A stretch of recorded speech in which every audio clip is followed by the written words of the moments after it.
Hi viewers, இன்னைக்கு எங்களோட evening snacks என்னன்னு பார்க்கலாம் வாங்க. இன்னைக்கு ஈவினிங் ஸ்நாக்ஸ் வந்து ராகி தோசை தான்.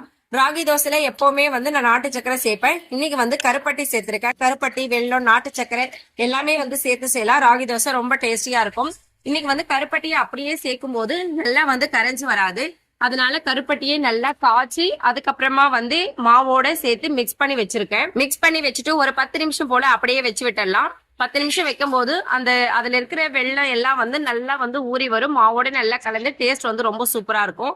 ஒரு பிஞ்ச் அளவு வந்து சால்ட் சேர்த்திருக்கேன். சால்ட் சேர்க்கும் போது டேஸ்ட் வந்து இன்னும் கொஞ்சம் கூடுதலா இருக்கும்.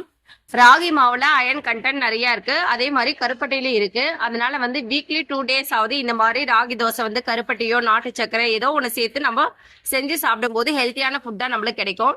குழந்தைங்களுக்கு ஈவினிங் ஸ்நாக்ஸா வந்து இந்த மாதிரி ராகி தோசை கொடுக்கலாம். அப்படி ராகி இல்லைன்னா ஆல்டர்னேட்டா வந்து கோதுமை தோசை கொடுக்கலாம். கோதுமையில வந்து இதே மாதிரி கருப்பட்டி, நாட்டு சக்கரை, வெல்லம் சேர்த்து செய்யலாம். ரொம்ப டேஸ்டியா இருக்கும். இன்னைக்கு வந்து எங்களோட ஈவினிங் ஸ்நாக்ஸ் வந்து ராகி தோசையும் சுக்கு பால் தான் வந்து வச்சிருக்கோம். சுக்கு பாலோட கொஞ்சமா வந்து ஹார்லிக்ஸ் சேர்த்திருக்கேன்.